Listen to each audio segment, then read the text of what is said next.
Welcome to another episode of the Pro Shot Hockey Show, Junior A Playoffs Edition. I'm your host, Tyler Rains, along with my good friend, Cameron Capobianco. Cap, it's been a while since we did one of these Junior A specials, but we're back for it now, aren't we?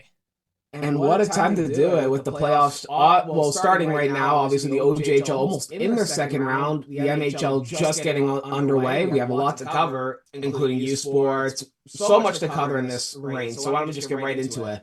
Okay, well, you know what? We'll blaze into things here first and foremost. We're going to start off with the OJHL playoffs. So for those who have not kept track of it a whole lot, the first round is, as Cam said, pretty much over. There were a couple of really good games last night that were basically a first round series. Collingwood sweeps Brantford, moves on to the second round. Leamington, the newest OJHL team in the league, surprises the Georgetown Raiders and obliterates them, sweeping them in 4 games. And let's not forget, Game 4 was a comeback, too, last night for Leamington and Georgetown. They were down at 5-3 in the third period, come back to tie it, and take it in overtime. What a way to do it. Yes, it definitely was. You got Coburg, who beat Halliburton 4-1. JRC, the Toronto Junior Canadians, who came back and beat the Wellington Dukes. That was a really good game last night, too. And win that series 4-1. The St. Mike's Buzzers beat the Markham Royals 4-0. And who can forget one of I think my personal favorite to win the Buckland Cup, the Trenton Golden Hawks beating the Stouffville Spirit in those 4 games and sweeping them. And we can't forget about the Oakville Blades holding a 3-2 series lead over the Buffalo Junior Sabres right now. And then you got the Milton Menace holding a 3-1 lead over another Halton rival in the Burlington Cougars. Which that's been a really good series to watch too. And as we mentioned with those last 2 games, they go down tonight. So potential series winners, if Milton can pull out a win, if Oakville can pull out a win, I believe Oakville is away at the Lecom Harbor Center in Buffalo. Milton at home tonight to take on the Menace and take on the Cougars, and probably one of the best playoff arenas in the OJHL, the Madhouse Milton Memorial Arena. Oh, it's incredible. I haven't been there yet, but I've heard all good things about that arena, and apparently it gets pretty loud in there in the playoffs. And you can probably vouch for me on that one because you've been there for playoff games. So yeah, obviously last year I was the color commentator of Milton. This year, unfortunately, not going to be there as I just filled in this year, but I can vouch and say that playoff atmosphere, even just regular hockey at the Madhouse in Milton, is always going to be a fun time. Definitely is. And as we're on the road to the Centennial Cup now, there's a lot, and I mean a lot of hockey to get through in the OJHL. So as we look at past the first round, there's 2 potential team names that have really come up. And I know this is probably going to seem like, oh, you're picking the best team, but no, this is truly, I think, the best team in the league. There are 2 teams. The Collingwood Blues, which if you haven't seen Cameron's interview, go check that one out. It's going to be up on the channel before this video goes live. And also the Trenton Golden Hawks. Yeah, 2 of the best teams in the OJHL. Arguably two of the top teams, obviously one being Collingwood, top of the CJHL rankings, number 1 finishing the season off, Trenton in there as well. But yeah, I talked with Andrew Campoli. This team, Reigns, honestly, is a heavy favorite to potentially go back-to-back in a Buckland Cup scenario. They had a better record than last season, 84 points. This year, almost had 100 points in the OJHL. Finished top of the table yet again. It's looking like it could be a rematch of last season's Buckland Cup final between Collingwood and Trenton. But another team I'm going to go with, too, to potentially take a Buckland Cup win against maybe eliminating Collingwood, facing Trenton in the finals, I'm going with the Milton Menace. And you're going to think I'm just playing biasy here because, yeah, I covered them, which, yes, again, I did. But at the same time, Milton's upgraded so much this year with the amount of players that have gone now of star players, Hogan Rogers, Aiden Hughes, Jordan Stock, from 21-22, Aiden Hughes from last season. I thought Milton was going to potentially have maybe a downward rating and maybe either finish 8th, still make a playoff spot, but be potentially a lower seed, like 8th or 7th. But not the case at all, because they finished behind Collingwood, second in the Eastern Conference. And again, broke some records this season from that 21-22 season. They had a 41-12, 2-1 record, 85 points, compared to last season where they finished fifth with a 31-19, 2-2 record for 66 points. And the records they broke were from that 21-22 season. They had the highest franchise record in points with 85, breaking 79 back in 21-22, win percentage of .774%, and also most wins in a season for the franchise record, 41 points, which broke the record of 36 in 21-22. And Connor Driscoll also setting a record himself, the captain of the Menace, the new single-season record for points in a season with 83 points. He had 28 goals and 55 assists during the regular season. So a lot of great players, too, on that team that can comply to potentially have Milton make a dark horse run. There has been a lot of really, really good players, like you mentioned, Connor Driscoll, and I mean, he is one of those players that you're going to want to have on your team. I watched him. He was at Steelhead's training camp a couple of years ago when he got invited, and he's just such a dynamic forward to watch. And the fact that he is leading that team and doing a really good job in the playoffs so far is just something that I think is an intangible that you can't really find anywhere else. Every team's going to have their goal scorer, but if you have a guy who's a good two-way forward like him, he's both an offensive dynamo and also a defensive penalty kill specialist. I think that's something that you definitely need on your team. And another team that really sticks out to me is the Leamington Flyers. The new kids on the block, the brand new team in the league this season, headed by the rookie goal scoring sensation, or rookie point scoring sensation, I should say, Cameron Arquette, who in 45 regular season games had 43 points. And in the playoffs so far, 4 games, that series had 6 points, 4 goals, and 2 assists. He's heating up, and I don't think he's going to stop anytime soon. And we can't forget about in that series, too, Caden Foss, the captain of the Leamington Flyers, playing a key role in that first game alone against Georgetown. He had 4 points, and all of them being assists. So that team is really, like you said, the new kids on the block, but they're not being taken as a joke or anything. And that's just it, right? You can't count any teams out, especially you look at a team like Oakville, right? Who everybody's kind of overlooking. Hey, they were the 4th seed in the Western Conference. They're the hosts of the Centennial Cup this year. So win or lose, they're going to be in the tournament anyway. But this is a team that I think is going to make a run for everybody's money here. Because you look at the games that they've had so far against the Buffalo Junior Sabres, aside from the last 2, Game 1 was a 6-2 win. Game 2 was a 6-1 win. Game 3 was a 4-0 win, and then it starts getting a little bit closer, right? They've scored 4 goals in their last 2 games where Buffalo's won. But this is a team who can dominate right out the gate. They have strong goaltending. Their defense, subpar.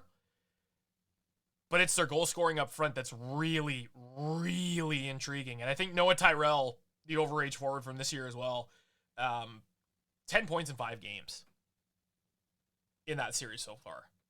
It's incredible what he's been doing ever since being acquired from the North York Rangers. It's amazing that man is now the leader in points for the Blades, obviously, with everything accumulated from the North York time as well. But I'm also looking at the series as well. This could potentially be one of those series that we could also see as a back against the wall for either team, because it's not that far off. Oakville, yes, was leading the series 3-0. But now Buffalo's clawed their way back into it. And now I'm thinking Oakville might be hitting the panic button a bit as well, as they do not want to go back Monday night. Yes, I'll have home ice advantage, obviously, finishing above Buffalo at a 60 Mile Sports Complex, but they do not want to find themselves in that scenario, because that all of a sudden means the momentum's going the other way. Yeah, and you want to make sure that momentum's swinging in your favor as much as possible, right? And as we mentioned, obviously there's quite a few players who have made a difference in that series. But the key for Oakville in these next couple of games is going to be their special teams. Eric Bonsteel and Noah Tyrell are leading the playoffs right now in power play points. Noah Tyrell's got, out of those 10 points that he scored so far, 6 of them are on the power play. And Eric Bonsteel has 5 on the power play too, out of 8 points that he's had in the playoffs so far. And like you said, Noah Tyrell is probably their best key on those special teams. That's it. But also in even strength, he shows why he's the leader in points for the Blades right now. That's it. And you really got to think about it this way. If the series came down to special teams and Oakville dominated, this is going to be a real quick series, but you can't count out the underdogs either. The Junior Sabres have shown in these last 2 games that they can battle back and they can have that mentality of, hey, we're going into this as the underdogs. We're the 5th seeded team. There is absolutely no way that we're going to let them just bully us and push us around. They've shown some pushback, and they've had a lot of really, really good hockey played in the first couple of periods, especially the first period of Game 4 is where they really started to heat up, and then you saw the third period of Game 5 is when they started to really show that pushback.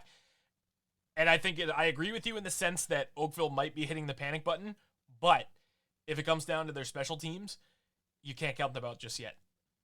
Absolutely. And actually, just switching gears, actually going over to the Collingwood Blues, the number 1 team, I want to talk about them just really quickly because one key player I'm finding on that Collingwood team is Captain Dylan Hudon, who led the team in points this past regular season, 29 goals, 44 assists. Rains, I don't think I've ever seen this long of a point streak in the CJHL in so long. He had a point streak. Get ready for it. 18 games. Yeah, the last time he was held was 2023, December. December 2023 was the last time he was held without a point. Ever since the new year, he was on a tear in the OJHL. And I think that's really a key because he also, in that first 2 games, played such a key factor for the Blues against the 99ers. And that's it, right? Like, it's a huge... And see, that people undervalue players that are point streaks. They say that, point streaks don't mean jack when it comes to hockey, right? It does. It really does. If you are on an 18-game point streak, I'm telling you right now, that I think is if I'm not mistaken, I think it's a top 3 longest point streak in CHL history or CJHL history. We'll have to find that in the record books. I think so. In the OJHL anyway, it's there was one player who holds the longest point streak. I'm not exactly sure who it was. I would have to actually go back and look it up, but it is definitely, it's in the top 3 of the longest point streaks. Just looking at it, just confirming that right now. Yeah, that's impressive. And as we and is that's including playoffs too, right? Or is that just regular season? The 18 games was just the regular season alone before the playoffs. So we throw all what the playoffs were, and he'd be over 20-game point streak. Wow. Oh yeah. I think unfortunately though that did end, I believe, in Game 3 or the final game of the series. But it's insane what he's done, and then also too, which is going to tie into my next topic. I picked 2 league MVPs, and one of those MVPs I'm going to go with is his teammate, goaltender Noah Pack, who, in my eyes, undoubtedly is the number 1 CJHL goalie in this country. He led the league in wins with 37. He only had 5 losses. He led in goals against average with a 1.30. He had a .945 save percentage, and he had 12 shutouts. That all led the league. Like, that in itself, when you have a solid goaltender like that especially, it's so crucial, because I've talked to especially a couple of people in the last few weeks about we had a discussion last week about what the most important position in hockey is. And goaltender came up as, I think, the most important, because you need someone on the backstop, obviously. You can have a solid offense and be absolutely dominant, but when it comes to playoffs, you're going to need a solid goaltender to get you out of those situations, and he's been exactly that for them. Absolutely. To say that he's been the best goaltender in the CJHL is, I think, understatement of the year. 100%. I agree with you. I really don't think I've seen, with all due respect to the MHL, the MJHL, the Alberta Hockey League, the GoJHL, Junior B, obviously too, you have the CCHL. I don't think in all those leagues there has been a better goalie than Noah Pack over, in my opinion, these past 2 seasons. Yeah, I agree with you there. I mean, you see a guy like Nicholas Sheehan, who playing for the Edmonton Blizzard, and we'll talk about them in just a little bit, had a 229 goals against on the season, had a 39-1 record and a 926 save percentage. Compared to a guy like Noah Pack, who in the playoffs so far has played in these 4 games, a 113 and a 957. It's insane what this guy has. And I'm going to say it again. He was a key factor in last season's Buckland Cup run for this Collingwood Blue side, even their run to the national championship. Noah Pack has been that key between the pipes for this Collingwood Blue side, and I really think that once he's gone, I believe this year he is an overager as well, that I think maybe now it's time that maybe Collingwood maybe takes a step back. But at the same time, with their backup goalie being behind Noah Pack, maybe Noah Pack can teach him some stuff about his game that could potentially have him play up to a potential like he is currently right now. And I agree with that. And looking ahead, because we're obviously going to be doing these every week until the playoffs are over and then the Centennial Cup coming up, you're way too early OJHL favorites for the rest of the playoffs. Who you think is going to win it all? Well, we already got into that. I picked my two teams. But I'll go with it again. I'm obviously going to go with Collingwood. That's my heavy favorite to win. And then my dark horse pick would probably have to be, like I said, the Milton Menace. But don't count out Leamington. Don't count out Trent. Two teams that have proven they can make a potential run for the Buckland Cup as well. Well, three teams, too, that could compete with Collingwood. And also, I'm going to throw out Trent again because the reason I say Trent has probably one of the best shots, last season, the Toronto Junior Canadians finished top of the league in the OJHL behind the Collingwood Blues. Had home ice advantage.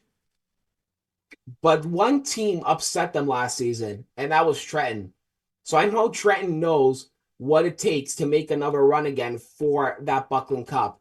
But in this case, I think they have maybe the easier path towards getting to the Buckland Cup. They are the heavy favorites this year. Last season, it was the Junior Canadians, but they proved them wrong. Now I think Trent has the heavy favorites. And when they play favorites, Trent knows what they're going to do to win.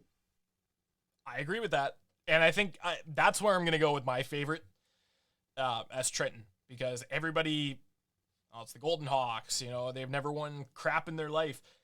This is a team who, 5-on-5, easily can outscore you in any day of the week. Adam O'Mara, Teo Artichuk, David Fournier. There are so many players on that roster that can outscore you any step of the way. Yeah, this team is the deadliest I think I've seen. I think it's, again, too, an upgrade, like I said about Collingwood. They upgraded so much this past season to finish first in the OJHL Western Conference. And again, we could potentially see a Trenton Collingwood rematch. Cup rematch. That would be something. That would be something spectacular. And if that was the case, I'd say Collingwood would go through, but it'd be a great series because Trenton would take them to the limit, I would find. They almost had a chance last season. One of the few teams to beat Collingwood in the playoffs other than the Burlington Cougars. But Trenton has proven that they can hang with the big guns around town. That's just it. And I think, in addition, I'm going to go, my main pick to win it all is going to be Trenton, but I think my dark horse pick is going to be the Oakville Blades. That's actually a great dark horse pick as well. Because you mentioned, we talked a little bit about it earlier, you can't count out the underdogs. And these guys, we saw that a few years ago, Cam, where they were, third or fourth in the division or in the standings, and they ended up winning it. No, they were first. That was the year they were the favorites. They were the favorites. They were actually... No, you're right.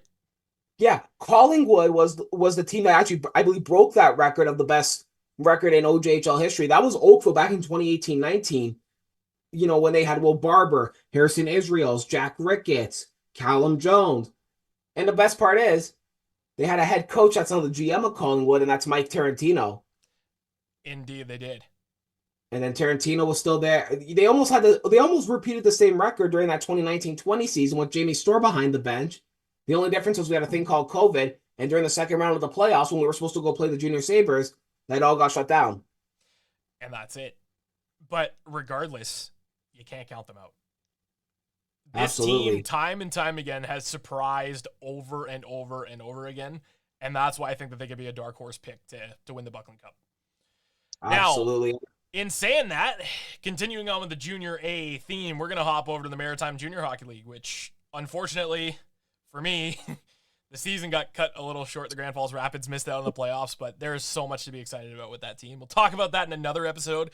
But for now, we are getting into the first round of the playoffs, which is only about a game, 2 games in if you're the Fredericton Red Wings.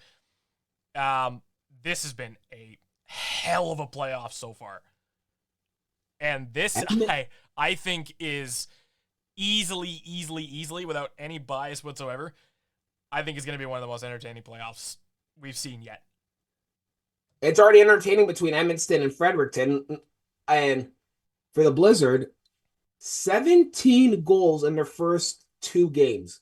Their first 2 games of this playoffs in the MHL. How many goals did they allow in range in those first 2 games, you might ask? None. 0.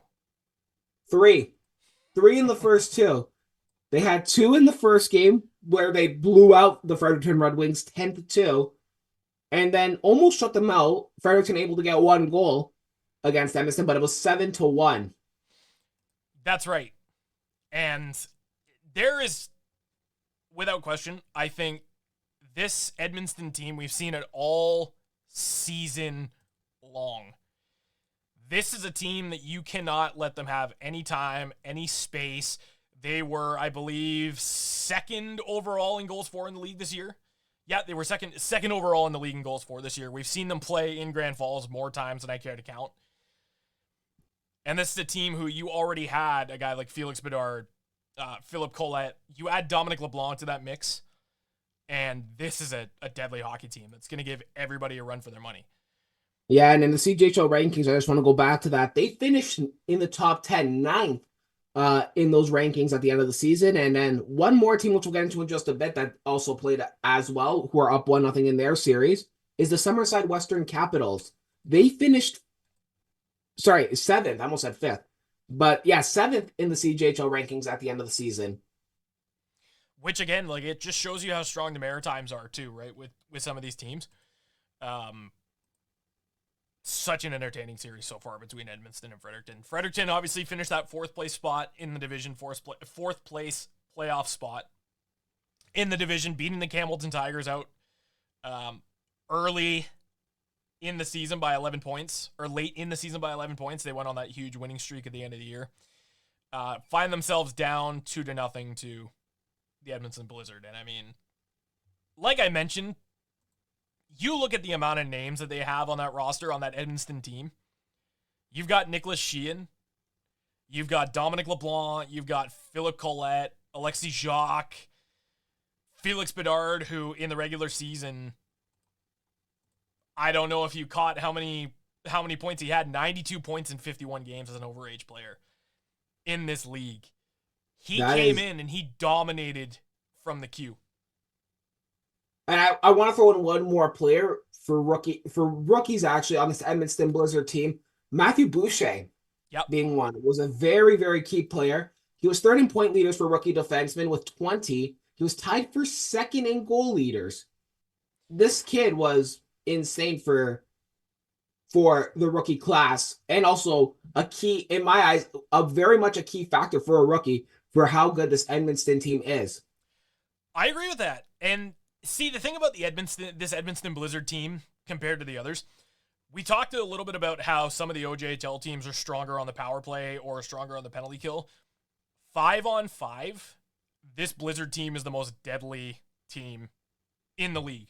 And I know that Capitals fans are probably going to come after me for saying that, but it's the truth. In the playoffs so far, 5-on-5, it's been the Blizzard. Absolutely. And there is no question about that. There absolutely isn't no question. I mean, they were top. Oh, we have 10 minutes left, so we'll probably get another a link in as well. I know with it on Zoom and everything. We're using Zoom as well. But looking back at this, these standings range, going back into it, I actually have them as my pick to win the MHL Cup. Edmonton is my pick, and Summerside may think I'm crazy. Yes, you guys finished higher in the CJHL rankings. But when you're looking at this Edmonton team, they're currently up 2-0, first of all, on Fredericton. They've scored 17 goals in those first two games, allowing just 3. They finished in the top 10. They could really give Summerside a run for their money. And Summerside, as we know, has always been a bit of a powerhouse team. I mean, you have a lot of players who have been playing together since they were little, right? And that's part of the reason that they're so dominant, is that they have that chemistry. And you mix that with a really tight division this season that they were able to just get so far ahead in. Summerside's easily going to be a favorite. And if I had to pick my finals right now, this is going to seem crazy, but this is another team that I think is going to be a complete, I'm going to keep using the word dark horse because it's the truth. The Miramichi Timberwolves. You cannot count them out. I've seen it time and time again in the regular season. The Rapids were winning 4-1. Miramichi came back to win 5-4. I want to I'm making a joke right now. I'm sorry, but that gave me Leaf PTSD when I hear the score 4-1. Yeah. Oh, I know. Yeah, I know the feeling. But this is a team who can come back strong. They've got a decently strong forward core. And you've got, on top of that, Jack Flanagan and Adam Rouleau on the back end, who are, I think, two of the best goalies, aside from Nicholas Sheehan right now, easily in the North Division. So I think that's a huge, huge possibility as well. I'm going to predict my finals right now. It's going to be Summerside Miramichi. I'm just going to go Summerside is obviously going to make the finals in my eyes, but you can't count anybody out in these MHL playoffs. And we said about the OJHL. There is no clear favorite to win. Yeah, I said Collingwood was my favorite to win, but in hindsight, there's no clear favorite to win. We saw what happened. If you saw what happened last season with the JRCs and Trenton upset the junior Canadians, sent them packing early. There's no predicting, okay, can they be the favorites? Can they win it all? There's no predicting it. But for me, I'm just gonna go with the top 2 teams. I'm going with the Summerside Western Capitals, and I'm gonna go with the Edmonton Blizzards. Which I think either team, they're gonna show a fight, and that's what it's all about. My thing with Miramichi is, you look at the amount of times that Edmonton's won this season, right? And obviously they've had the advantage in the season series, but this is a whole other game, right? Playoffs are completely different than regular season. And we've seen upsets. That's why they call it the actual season. That's why in hockey, that's why it's called the actual season. There we go. And we've seen upsets. Miramichi has made upsets in past years, and I think this is going to be their year to do this. If they can get past the West Kent Steamers, which game 1 still has to be played, the end of game 1 still has to be played. I might as well just give it a quick mention right now. Our thoughts and prayers obviously going out to the family of Justin David, who last game had that unfortunately really scary hit. Wishing him all the best and a safe and speedy recovery for him as well. But that game still has to be played. And West Kent's a team, man. They're the new, just much like the Leamington Flyers, they're the new kids on the block, finished second place in the division, but that's not going to stop the Timberwolves from exposing every weakness that they have and getting ahead. Absolutely. And like you said, the only game that still has to be played in game 1 is the Miramichi game. And I honestly would say right now, like you said, with all what you just said, Miramichi, I'm going to say is that is going to possibly go through to the second round because they have more they want to play for right now. Yeah, which, I mean, West Kent, you have arguably, you could say, hey, we're the new team. We want to make a statement early. But Miramichi, I think they've got more on the line because you look at guys like Ludovic Dufour, who's their overage captain. They're losing a really big chunk of their team. This could be their last opportunity to make a run with all of these guys that they have before they graduate at the end of the season. It is going to be their last opportunity. So I think they've got more to play for than West Kent does. But for the Steamers, it's about making a statement, right? That, hey, we're the new kids on the block, but we're not going to go down that easy. And they could potentially still have another team next season reigns. Even let's say, hypothetically, they get eliminated. There could potentially be a game or a team like West Kent that could be like the Milton Menace this season. I thought that we thought could be a potential downgrade this season, but now they could potentially make another run for it. And who knows? Maybe that team that they have next season could also make a better run than this season if they really, really try. Maybe they could finish the top of the standings. Nothing is set in stone until we see what potentially happens. And you're right about that. And as we keep looking forward to, obviously, the Centennial Cup coming up, we have just merely scratched the surface of this. You have the Manitoba Junior Hockey League. You got two teams that will play there in the quarterfinals. The SJHL, the AJHL, the Saskatchewan Inter-Junior Hockey League, the OJ, the Northern Ontario Junior Hockey League, the CCHL, Quebec AAA, and obviously the Maritime Junior Hockey League as well, that are all going to be playing in the Centennial Cup. 9 total teams playing in the tournament. They're going to go through to the round robin. We'll see how that goes. And there's so much more to look forward to in this. The next topic is Usports. Sorry, but just before we jump into Usports, I just want to touch on one thing. Obviously, we already know one team that's already in it as the host city for the Centennial Cup. That's obviously Oakville. Yes, and that's actually, it's good that you brought that up. The reason why, and I know people are probably going to wonder, why do you have 9 teams in as opposed to 10? The hosts of it don't count as a team that's going to be into the league because you have the 9 leagues that are going to be competing plus the host. So technically 10 teams, but 9 teams are going to be battling it out to get to the Centennial Cup. Absolutely. Yeah, it's like the Memorial Cup of Junior A hockey. Exactly. I call it. Yeah. But yeah, jumping in, let's jump into Usports right now because we have a couple things to touch on. And actually, as of right now, the time here, 11 o'clock, obviously ratings there is noon for you. There's already the third place game going on. That's the TMU Bold against McGill. Obviously, we'll touch on why they're playing the third place game. But Rains, why don't you take it away, since one of them is your favorite team that made it to the national championship, and what a run it's been for this team. I am so excited to say this about the UNB Reds. University of New Brunswick, okay? This is a powerhouse team that's won multiple national championships. And if they win today against UQTR, for those of you who are not sure what the abbreviation is, the University of Quebec Trois-Rivières, if they win today, they will be the first team in Usports history to have a perfect season with not one single loss.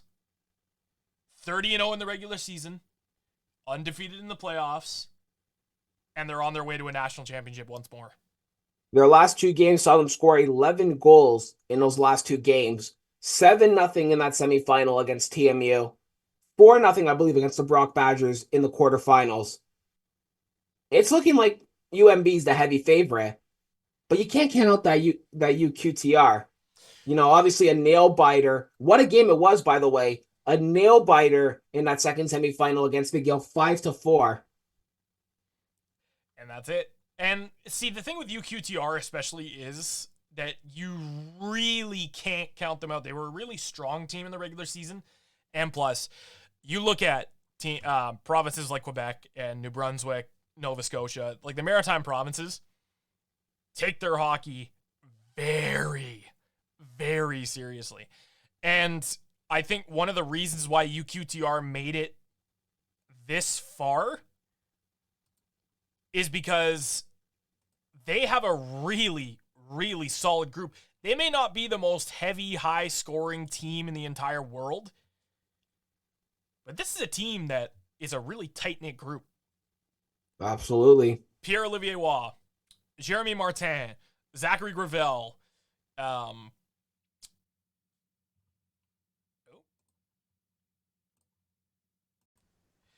Okay, so before we got cut off there, sorry about that. So, see, this UQTR team may not be the highest scoring team in the world, but you got guys like Connor Fournette, Edward Cornway, who played for the Quebecer Emparts.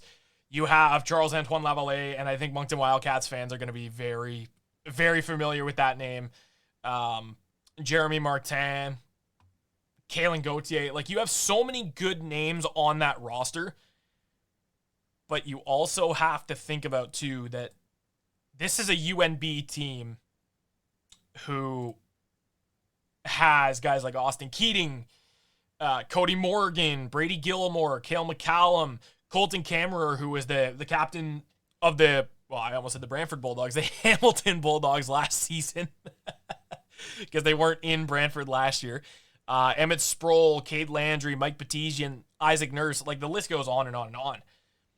And how dominant they've been. Yes, that was the close nail biter against McGill last night. But against Moncton, they won 5-1 against them too. Just reading on an article right now too, just for this Usports. Like you said, they are one of these, not the biggest scoring teams, but offensively, probably one of the best offensive teams, in this Usports Cup. Well, and I wouldn't even say that they're not a huge, big scoring team there, Cam. They had combined through their regular season, in 30 games, they had 478 points combined between the entire roster. It's not, like you said, not the biggest scoring team. Obviously, we don't have somebody like UMB on the other side they're going to be facing across the pond. But could they potentially, Reigns, this might sting you, but could they potentially have a chance to upset UNB? Anything is possible. And I think this is it's a game of who starts better in those first 10 minutes of the first. Because we've seen teams that, have that Cinderella story run. Jeez, I'm getting all tongue-tied. That Cinderella story run. Both. Jeez, I know. That Cinderella story run come to a halt, right? You look at the 2018 Las Vegas Golden Knights. They had that historic run that everybody was convinced they were going to win the Cup by the end of the year, and Washington ended up beating them. But you can also have the story of a triumph, right? And it really hinges on how good they're going to start, right? Because if you come out the gate and your guns blazing, it's hard to slow the momentum down with UNB. We saw that in the Moncton game. We saw that last game against McGill. Or not McGill. Excuse me. Toronto Met. UBC? TMU. They couldn't get the momentum stopped. This is going to be UNB's to lose, and I think they're going to go a perfect season through the playoffs, 30-0 regular season. You're looking at your next national champs. No bias, as much as you may think I am being biased. This is going to be a season to watch, and that's the reason. Absolutely, yeah. And like you said, what a story would be to wrap up a perfect season with a national championship. And obviously, you can't count out UQTR, but when you look at the other side of the pond, like I said, with UMB, unfortunately, UMB looks to be the heavy favorites heading into that matchup tonight at 5 o'clock, I believe. Yeah, it's 5 o'clock Eastern time, 6 o'clock Atlantic time. If you are on the East Coast like I am, or if you're in Toronto and you just want to watch the game, it's going to be on at 5 o'clock Eastern time. That's like one of the biggest adjustments I've had to make since moving out here is Atlantic time versus Eastern time. And where's it going? And it's going to be played at the old historic. I'm still going to call it. I know it's Matamy Athletics Centre, Maple Leaf Gardens. It always will. It's still to me. Yep, it's still to me Maple Leaf Gardens as well. And what a venue to play it at too, with the amount of history in that building for Leaf fans of old, for the young fans who are getting into this game with this team. I agree. Sometimes maybe a good thing, maybe a bad thing, depending on what you've done. And I'm glad. I for one am really happy that they kept that building around because it's history, right? Like this is a team that, not a team. This is a building that literally was around since the early days of hockey. And the fact that they kept it around is just, and it's being used again for the PWHL team in Toronto. I think that's going to be such a great place to play. Continue to play, I should say, for however long. It's also the site, obviously, too, of the OHL Cup, too. It's nice, like we said, it's nice to see how much they keep that building alive, get a hockey in there, big hockey in there too. Like you said, we have now the PWHL playing in there. You also have OUA hockey with TMU, or right now the U Cup, or even with that OHL Cup, where we see so many young players make their way up to the CHL.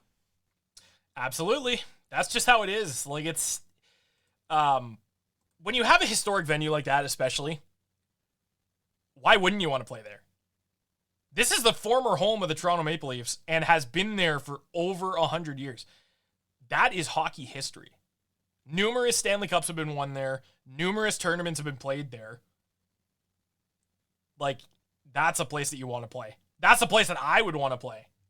That's a place I just want to watch, whatever. I've been in there once. Obviously, there was no hockey, the lights were off, but they allowed us in, thankfully.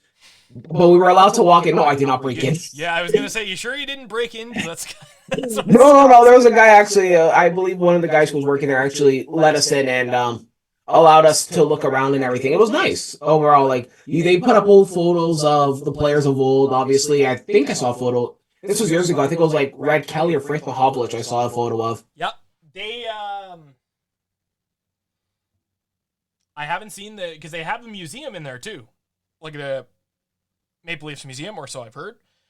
I haven't seen it yet, but I've heard it's really, really cool. I would love to go back and explore that for sure. Now, before we end off the episode, I think this is an opportunity to give our rookie starting five in the CJHL. So there are obviously quite a few to choose from here in terms of leagues, but this is going to be, I think, a relatively easy one for me in terms of goaltending. But I'll let you go first, and then we will go from there. So I actually made two teams, actually, for the two teams that we both watch, or for the both leagues we watch, the NHL and the Ontario Junior Hockey League. I actually made two instead. So I'm going to give you my all OJHL rookie team, my all NHL rookie team. All right. So on defense, I'm going to start with Alexander Stefan of the Burlington Cougars. He led the league in points for rookie defenseman with 40, and he also led in assists with 34 assists as well for rookie defenseman. On the other side, I'm going to have Hudson Gill, the Brantford 99ers. He finished second in points behind Stefan with just 34. He was 6 points away from him. It was an easy task for me to pick him. And then second in assists as well with 29. He was very close to catching up to Stefan. Here are my forwards. I go Corey Jewett of the Wellington Dukes. He led all rookie forwards in points with 67, had 30 goals and 37 assists. And it's also a key factor going back to a team that we were talking about so much in the OJHL, my favorites to win the Buckland Cup. I'm going with Collingwood Blues forward Daniel Markovic, who finished third in points for rookies with 50, 25 goals, 25 assists. This was my odd one that I took, and I'm calling it odd because I really thought this was probably one of the best forwards all around. This was a team that just missed the playoffs. I'm going with Matthew Manza of the Toronto Patriots. He led the Patriots, both rookies and players right now, with 49 points, 26 goals, 23 assists. He finished fourth in rookie leaders and second in rookie leaders for goals. That right there is pretty solid. That's my up top line. There's my defense. My goalie, I picked from the new kids on the block range. It was really between the tandem of Sebastian Gatto and Carson Barnes of the Leamington Flyers. I went with Gatto in the end because he led the rookie goalies in goals against average with a 2.23 goals against, save percentage of .928, which was tied for third overall actually for rookies, and second in wins with 17 wins this season. And actually, you might be asking who the heck he was tied with. Carson Barnes, his own teammate, he was tied with the top of the table for wins. So that's why I said it was really between those two in my eyes. See, perfect example of what we were talking about earlier. If you have two solid goaltenders on your team like Miramichi, Adam Rouleau, and Jack Flanagan, that's the key. That is the key. That's going to hugely help your team. That's actually a really cool stat. I like that. I like it. So I'm going to jump ahead now to where you are, the Maritime League. And here is my starting forwards. I went with Spencer Keynes of the Valley Wildcats. He led the rookies in point leaders with 67, assists with 40, and second in goals with 27. That's my first pick. my second pick is Samuel Massey. I hope I said that right. Of the West Kent Steamers, he was second in point leaders with 52. He was second in assists for rookies, in assist leaders for rookies with 39 assists. And then from the Campbellton Tigers, I took Tyler Pazin, third in point leaders for rookies with 48, first in rookie goal leaders with 29 goals. And then just wrapping it up quickly with my defense, and then I'll get into my goalie. You're going to actually love my goalie, I would say. But going first with defense, I'm going with Aiden Diamond of the West Kent Steamers. He led the rookie defenseman in points with 38. He had 10 goals, which also was led the rookie defenseman and tied for first with 28 assists for rookie defenseman. My last defenseman is Matthew Boucher from the Edmonton Blizzards. He was third in points for rookie defenseman with 20, tied for second in goal leaders for rookie defenseman with 4, and he was fourth in assist leaders with 16. But the reason I put him in, too, Boucher, was how, like I said earlier, how key he was for this Edmonton team in the regular season, but also in the playoffs right now, because in the first 2 games of these NHL playoffs against the Fredericton Red Wings, he already has 4 assists. And that actually leads the playoffs for rookie defenseman as of right now where it stands.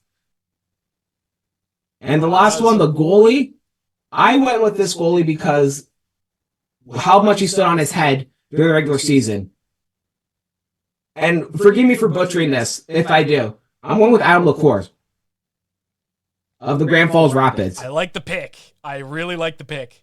The amount of times he stood on his head, he led all the rookie goalies with saves. He faced over 1,000. That's the most that any rookie goalie this season has faced. 1,059 saves he made. That shows how much this goalie stood on his head and trying to help his team win. And you know what? I'm gonna go in on mine as well, and I'm actually gonna lead off with Adam LaCour as well, because after seeing how incredibly good he was this season, the numbers just don't do it justice. Devin and I were talking about that quite a bit during the regular season. The numbers just don't do it justice. He may have, not the best career stats, but the way that he plays on the ice and the heart that he has easily 100% trumps everything else that he has. I'm going to go Adam LaCour as my starting goaltender. This is going to be a little bit interesting. And there were so many players that I had to choose from different leagues in the CJ. Dante Siciliano on my defense from the Bonnyville Pontiacs of the AJHL, 25 points in 49 games. Really establishing himself as a great rookie defenseman, tied with Michael Ryan, of course, also his Bonnyville teammate. I'm going to go for my second defenseman, and this one is a more uncommon league of people to watch. In the CCHL, I'm going to go with Davis Hales. 22 points in 41 games. Has really, really established himself as a firecracker defenseman. And what I mean by that is he's a guy who is very fast. And you hear me talk a lot about how the Maritime guys are really fast. No, he is speed. Uses his skating fluidly. And that's exactly what you love to see, especially in an offensive defenseman like he is. Moving over to the forward side of things, and this is going to be the only forward that is not in the Maritime Junior Hockey League, and I'm going to go with Travis Bryson from the Humboldt Broncos. And the reason why I like him so much is because he's such a dynamic forward. He's a very good playmaker. He's a goal scorer. Can get chippy when he needs to. Like, he's got 72 penalty minutes in 50 games, which is, pretty average. But that's exactly what you want to see. A guy who is able to stand up for his teammates and can go in, score goals, make great plays, and is also a penalty kill specialist. Of the 55 points he had this season, 9 goals, were power play goals. That's insane. Almost double digits in the special teams for goals. 16 total points this season were on the power play. So he's a better player 5-on-5, but regardless, that's what you love to see. That is a great pick. That is what you love to see. And I think last but not least, I'm going to go with 2 players that I think have really defined themselves as greats in this league, I'm going to go with Spencer Canes of the Valley Wildcats as well. On a Valley Wildcats team that was abysmal, that finished dead last, was nowhere even remotely close to the playoffs, 67 points in his rookie season is, I think, enough to get you on the rookie team of the year for me. And this one was a bit of a toss-up as well. I think my last player that I'm going to go with, I was debating on between 3 players, not just stats-wise, but overall skill. It's a tie between Samuel Massey, Tyler Pazin, and I think Liam Dutcher of the Amherst Ramblers. The reason why I like Liam Dutcher, and I know this is going to be a bit of a surprise for people who are a little bit more familiar with Liam Dutcher, he is dynamic. And when I say dynamic, he can play anywhere in the lineup. First line, second line, third line, fourth line, and he will make an impact. 33 points in 51 games, 15 goals and 18 assists. That's what really makes him stand out, is the fact that he's more dynamic. Whereas Samuel Massey, he's a first-line forward. That's no question at all. Spencer Canes, first-line forward. Liam Dutcher, you can use him anywhere in the lineup. And on the penalty kill quite a few times this season, he's played defense as well. And that's what you want in a dynamic hockey player. He's just an overall dynamic player. So I think my last 3, if I had to go with either Pazin, Massey, or Dutcher, I'm going to go Liam Dutcher. That's a solid line, or a solid pick for your last pick for your all team. And I think, excuse me. And I think that's just the absolute best thing that I can say about this all CJHL rookie team is that there are so many players from so many different leagues. It was hard to choose, but those are the ones that stood out to me. And after watching a little bit of their footage from each player, those are the players that really stood out in my eyes. Now, I actually want to do something else too. Actually, I was going to bring this up to you. I actually chose for the 2 leagues that we cover a couple league MVPs from the regular season.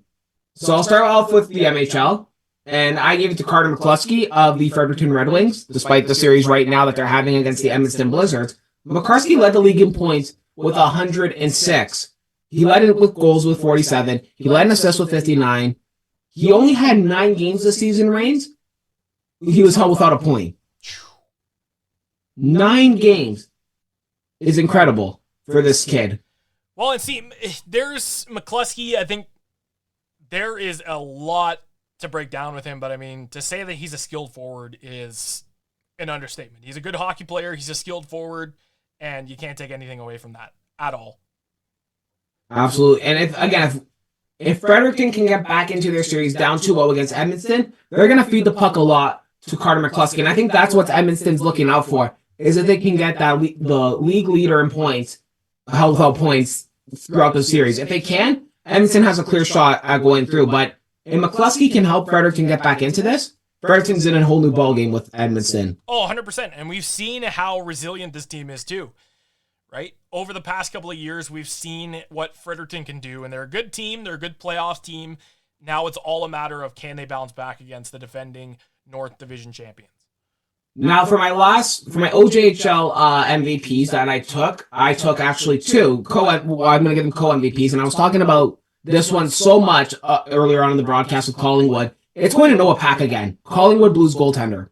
And like I said, he led in every total wins. He only had 5 losses. He led in goals against, the save percentage. Noah Pack was a clear MVP for me in my eyes for the Collingwood Blues. And he's going to, again, play that key factor for the Blues in these playoffs.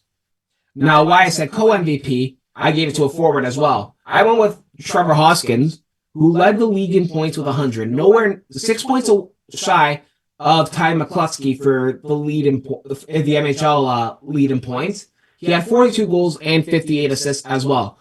That Coburg team is so dangerous this season, and a lot of it has to do with their top 2 forwards being Andy Reist and their leader in points, which is Trevor Hoskins. And that's it. And I think, and especially in a league where junior hockey is just so exciting to watch, it's been quite the year. And I think the next year is going to be even better. You look at guys like Spencer Canes and Samuel Massey, who are going into their second seasons, and there's so many players around the entire league, not just the Maritimes or in Ontario or Central Ontario or Central Canada, sorry. There's so many players around the CJHL that I'm looking forward to seeing in their second years or sophomore seasons. Absolutely, yeah. It's going to be a great run for these playoffs, even next season. I'm looking forward to junior hockey next season, but as much as that has to come first, at the end of the Centennial Cup, the Buckland Cup, the NHL Cup Finals, wherever, we got to have a clear-cut national winner. And one thing we didn't touch on was due to Brooks leaving for the BCHL, we will probably have a new winner of the Centennial Cup. And the reason I say that is because Brooks has been so dominant in those national championships. And with a guy like you have that was drafted so high in Cale Makar, who was drafted, correct me if I'm wrong, Reigns, it was 8th overall. It was top 10, I know that, but was it 8th or 7th? I can't recall where he was in the draft that year he was. If I remember off the top of my head, I know it was in the top 10. I think it was, I want to say it was 6th, but I could be wrong. Right. Well, I know it was top 10, but how long have you seen one player like fourth overall. Fourth overall, thank you. How often do you see a kid like him not get drafted by a junior hockey team, but a junior A hockey team that high? Well, and I think that's something that goes into things as well, right? Because oftentimes players want to, and I think there's no question. There's two paths. There's either the CHL, which you want to go straight to the NHL and you want to have the best shot at playing professional hockey that you can, or there's the NCAA route, which you go junior A, then NCAA. And you can get your education and play hockey that way. You also have a chance to get drafted into the NHL. Cale Makar was a unique situation because he didn't want to go the CHL route. He wanted to kind of develop his own path, study, and get to the NHL, the way that he wanted. That right there, though, what you said, the fact that he chose to go junior A over major junior, that started a chain reaction. Absolutely. And look how many players have gone from junior A to the NHL. So many have gone, but they've all gone through junior A, junior, NHL. And like we said, Cale Makar, he was so dominant that year he played in the national championship with Brooks. He was probably a key factor as well. He's one of the most, and we've said it so many times when we're in calls with our friends or we're talking to each other, Cale Makar is probably one of the most offensively gifted defensemen that we've seen in this NHL in such a long time. I'm going to give it a hot take anyway. I think he's the most offensively gifted defenseman since Bobby Orr. Easily. I really think, I know people will agree. I actually agree with you on that. But I know there are people who will disagree. There's people who will agree. But I'm on that side of agree. We haven't seen that since seeing the highlights of Bobby Orr doing what he did. Absolutely. I describe Cale Makar, for me, I know we're jumping on Cale Makar now, but we're focusing on it with Brooks and his time in the NHL right now. He is probably a kid who has, in my eyes, that potential to play forward if he really chose he wanted to, because of how offensive he is. He, on the ice, in my eyes, he is like a fourth forward to me. They play with four forwards, Colorado, and then they have that one defenseman, whether it's Samuel Girard, whether it's Devin Tays. I was going to say Bowen Byram, but we all know the trade just went through with Casey Middlestat. I forgot about. I almost was about to say it, and I'm like, oh, wait, he got traded to Buffalo. And that's it, right? And you look at, I think that he really popularized going the junior A route because you look at Cale Makar, you look at the Nadeau brothers, Josh and Bradley, who, Josh, I don't think has been drafted yet. He's been to a couple of NHL training camps, but hasn't been drafted yet. And then you go Bradley Nadeau, who is a first-round pick of the Carolina Hurricanes. It's becoming slowly a more popular route for players, which I think is pretty awesome. Yeah, and then just one more player I'm going to touch on again from that Brooks team that, in my eyes, is also such a key player. Was such a key player for Brooks 2 years ago, I want to say. 2 or last year. And that's Aiden Fink, who was drafted by the Nashville Predators in the 7th round of the 2023 NHL draft. Aiden Fink is now playing at Penn State in the NCAA. But this kid was probably also another one who was so key. And I'm going to touch on his points just right now. 21-22. He had 53 points in 60 games for the Brooks Bandits, 34 assists, 19 goals. Jump ahead to 22-23. 97 points in 54 games. He had 41 goals, 56 assists. This was a kid who, in my eyes, has the potential to go to the NHL. And he went the NCAA route, which we said is another alternative for going to play at the NHL if he wants to. Playing for Penn State University, but he's also under the Nashville Predators. So could we potentially see after his time with Penn State him go up to the NHL? I'd say it'd be a great fit for him. He could play on a third line role with the Predators. 100%. I agree with that. 100%. And whether it's junior A route or the CHL route, you're playing junior and you got to carve your own path. So I'm excited to see the fact that there's more junior A players starting to get some attention by NHL scouts, because in the past you didn't really see that a whole lot. No, and it's great to see, like you said, like I remember going up to this year, going down to Mississauga, there were a lot of scouts coming from whether it's the CHL or in the NHL. I think we actually had a scout from the Marlies come in, if I'm not mistaken, down in Mississauga one time. So the AHL came in, I know that. It's great to see it, the recognition for hockey, junior A hockey in Canada, getting the recognition that it so desperately deserves, because a lot of players don't, or a lot of fans, fans don't realize that their favorite hockey players also got their start in junior A. Look at Mitch Marner, who AP'd a couple games for the St. Mike's Buzzers. Yep. And where's he now? A star boy on the Toronto Maple Leafs. You got Max Domi as well. A lot of these guys, you had Jeff O'Neill, if we're going back to the old times. A lot of players were in junior A before making their big names in the NHL. Oh boy. I just realized, Cam, that you were not on the screen for it's all good. It's no, but you're absolutely right. And I think that that's a really good point in terms of how the CHL runs and how the CJHL runs.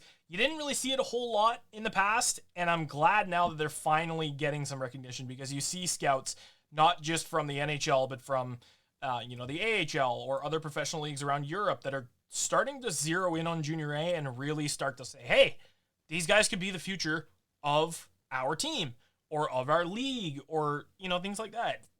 You see them, some players playing overseas as well, and that's exactly, I think, what you want to see for the game and as well as their careers.